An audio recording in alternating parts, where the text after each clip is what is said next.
Traveling, yeah. You've lived overseas. I've lived overseas. Okay, so in general, like, what do you feel about most Americans like traveling? Let's just say Black Americans. I know most Black people don't travel.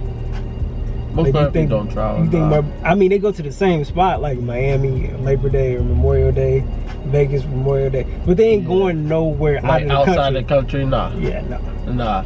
Like, you know what? It was funny. Like somebody, like I didn't even expect to like hit me up about it.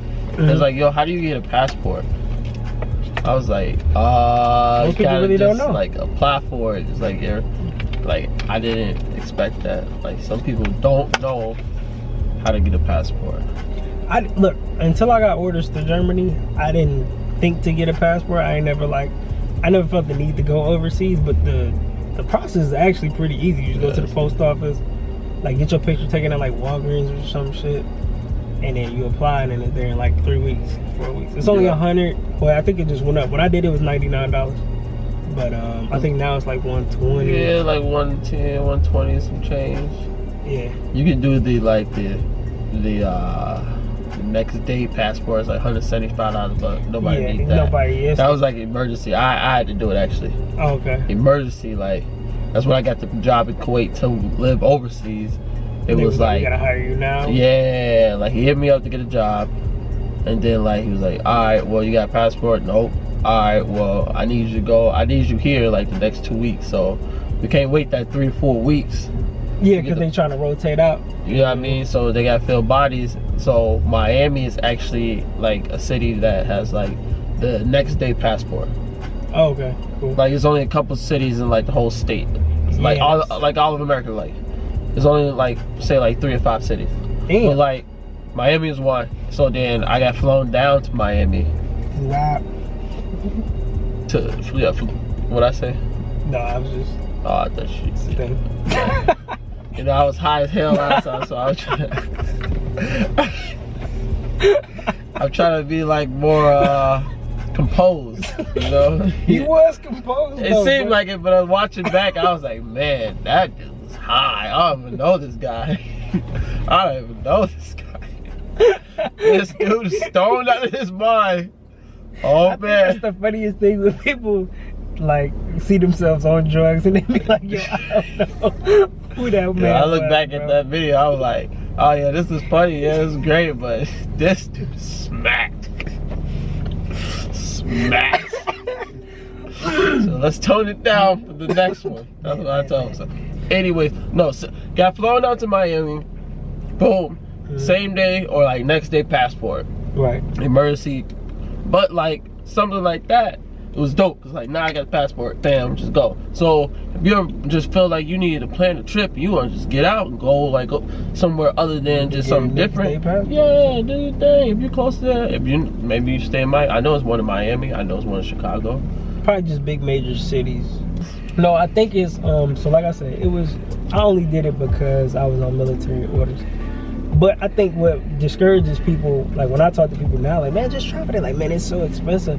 But honestly, I mean, think about it. If you get a ticket, they say suggest 3 months in advance.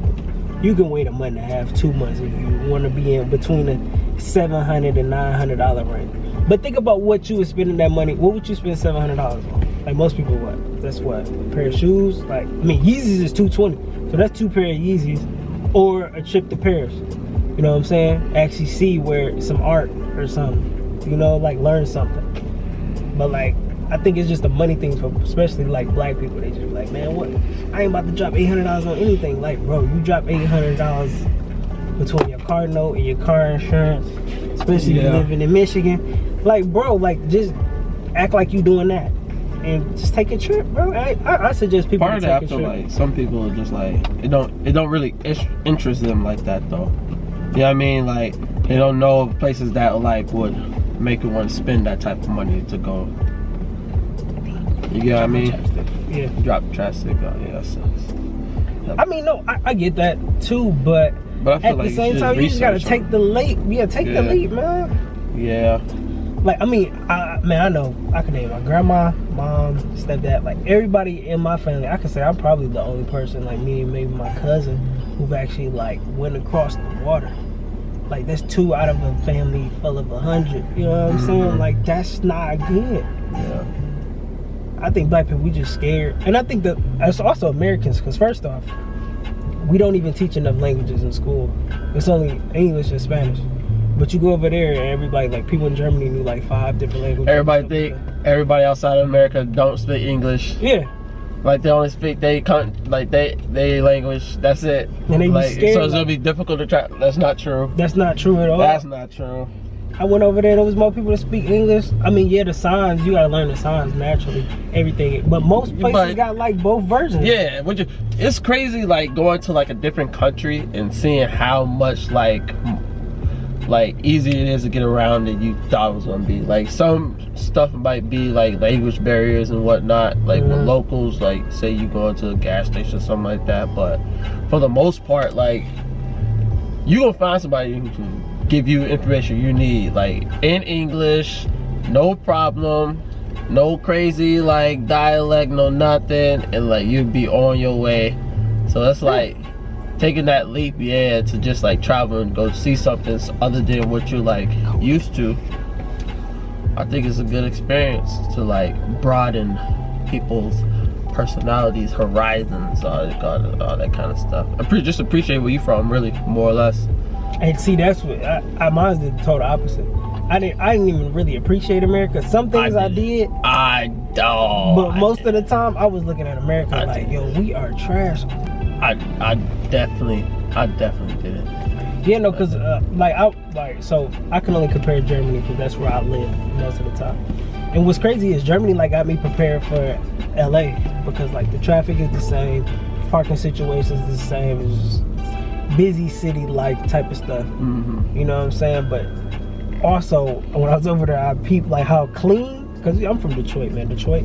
But you'll go on the highway, bro, you will see a couch, you will see a mattress, you see a whole furniture set out on the highway, bro. I mean, shit, out here, I seen a whole basketball rim on the highway. Like, how did that even get out here?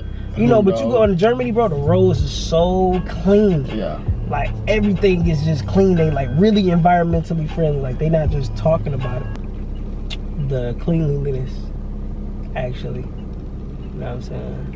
I just appreciated that more. Like they actually cared about where they lived at. I know out here in America, bro, we pollute so ignorantly. Not like it ain't even like throw it out the window while you driving. It's just like, oh, you getting in your car, you like, oh, I done had McDonald's. Let me drop this cup on the side, and then you just skirt off. Like that's how we polluting on the sneak. You know what I'm saying? It's on the sneak. But that joint add up. But like they add up big time. Like it's still frowned upon though here. Yeah. You know what I mean? I've been in a place where like nobody give a damn. Like Kuwait, they don't give a damn. You know what I mean? Like it's first off, like more likely I'm Kuwaiti. It's my country. Like look, I throw it out the window. Somebody else gonna clean it up. So what? That's just how it rolls there. But like it's different being in like another country for like an extended amount of time, taking in that culture and like seeing the differences of like there versus America, and then like understanding like, oh, this is what or why people view America the way they view it. Yeah, so yeah, I feel the same way. Like you really look at America in a different view. Like alright, so first off, so Germany, it was one black barbershop. I mean, I get maybe it was some other ones, but it was one black barbershop that everybody went to. Barbershop. The Africans. Africans running it, yeah. I mean, because Germany is kind of like America. Like you will see a bunch of people migrate there to like get a better life. You know, Syrians or Africans that come up there to make some money and stuff, like Chinese people, whatever. All different people kind of come there. So it was kind of like America. And yeah, bro, come to this one black barbershop because all the Americans, black American soldiers over there need a barber. And I was just like, dog, I got one barbershop option, bro. Like that shit hit me. And then like I didn't see black people that much. If I did, like they was either half German or African or whatever. It just made me miss black people, like black Americans. You know what I'm saying? So wait, who was cutting your hair then? Africans. Did they like do a decent job? It was okay, like, bro. Like it wasn't like a black barber though. Or was it was close. It's like hit or miss. Like That's crazy, cause like I had the same experience, like hit or miss, but it was like Indian barbers. It's like 4 of them, 4 or 5 at a time, and like one dude just like he was the dude. You know what I mean? Like that guy. He was the guy for all the black dudes, so all the black, like you know how it is. Like we keep to just one barber. We don't like to have 1, 2, 3, 4. If you black, if you like a minority, really, I feel like you got one barber, bro. Like you got that one dude you go to. You don't go to nobody else. Yeah, like I saw like a video that's like he cheated on his barber or something like that. It was like they made it to actually be like a real relationship or something like that. You know what I mean? Like he was mad like a female. That's the truth though. Like that's how tight the relationship is between you and your soul barber. Any other time you lose your soul Barbara, Barbara, I love you, Barbara. Anytime you lose your soul barber, it's like that hunt or that like chase to like find a new one, bro. It's like finding a wife. It's literally like finding a wife, bro. Oh my god, dude! Like I had to heartbreak. It was a time period. Like I'm on base, just got there. You know what I mean? It's been a minute. I need a haircut, and it's like you go inside the barbershop and you're like, what do I even like tell them to do? Okay, they know what to do. Bam, one or whatever. Now you got to give it just a chance of like, is he gonna fuck up my edge or not? That's the biggest thing. Is he gonna mess up my hairline? I got to the point where I was just like, bro, just give me a haircut. He was like, no, edge up, no line. No, don't touch my lineup, bro. Because they just couldn't get it. I was just like, bro, don't go back on it. I was like, just go with it. Because I got a weird lineup, bro. Because I got like white people line up over here or whatever. That mix shit. You know what I'm saying? Yeah. So my shit grow weird. So I just be like, man, don't even cut the front. And they just, bro, you walk out the chair and you be like, bro, what did I say? Bro, what did I say? Bro, I just said don't. And they just be looking at you like it's your fault. Like, I'm holding the clippers. Finally, somebody was like, yo, but number 3? Or like, dude in chair 3? Like, he gotta go to. Like, oh, okay. That's what, oh, okay. Man. Got it. So went to chair 3. Chair 3 said, no worries, fam. All hope was lost. But now it's found. Bruh, it was like as soon as I found him, all the black, like, cause it was like, it's a big base, so like it's a lot of like say like minorities and whatnot. All the black dudes went to this only one barber. I'll come back. Yeah. I'll come back, bro. I'm telling you, that'd be the funniest. They get tight. They'll get tight because it's like, yo, I'm open. You know, because they just trying to make their money. They make their money however, you know. Yeah. But it's like they had to get good at cutting black people hair. Not everybody can do that though, man. Not everybody can cut black people hair.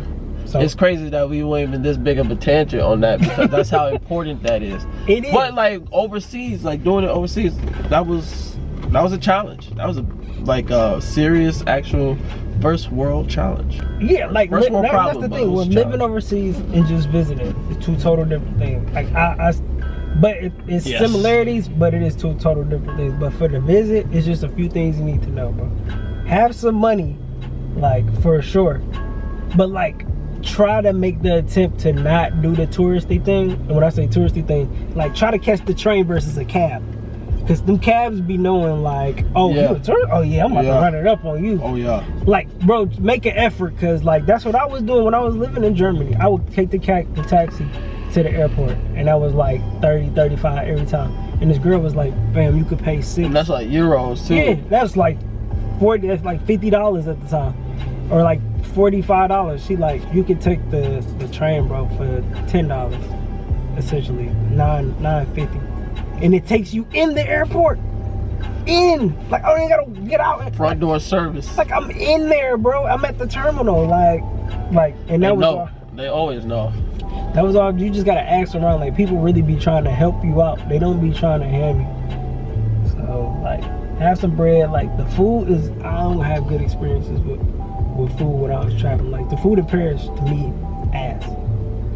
are you the type to like open up on like eating new stuff though? Yeah, I You want have to to eat like be- what they're known for. You have to. If you don't, then like You gonna be mad. yeah. I mean, it's KFC's over there. Yeah, you're gonna find a lot mad. of stuff that like is from the States and it's over there, but who does that? Who like goes somewhere outside of their country to eat the same thing they got inside their country? Nobody, right? So like, you gotta be open to try something new. For me, it was straight, cause I'm a plain eater, but like, I'll try a variety of things. I just don't like eat vegetables or something like that, right? So, but I eat meat, potatoes type, you know, anything along that lines, pasta, whatever, yeah, whatever it all goes. Man, you find some stuff from other like cultures that like you could dig, like you ain't think you would like. You look at it like, I don't know. You try it, you're just like, oh yeah. This the one right here, bro. So, okay, cool. I like lamb. Okay, yeah. You gotta definitely open up on like eating options. Or you gonna be. My biggest thing was just like, I don't know. I'm a firm believer. Just I want to know what's in my food. Oh, okay. So like, just like I don't know, doing the not like public eating, like you know, like street vendors or whatnot, but just like doing like I don't know, some like if I don't feel too comfortable if I'm just like go to a restaurant that like I don't know in a different country, it's a whole bunch of stuff like that's their cuisine and nobody from that country is with me to tell me like exactly what's up. This is it, or don't mess with it. That's it. Other than that, I'll try it. But if it's just like something out of the wild, I don't know, cuz I don't know.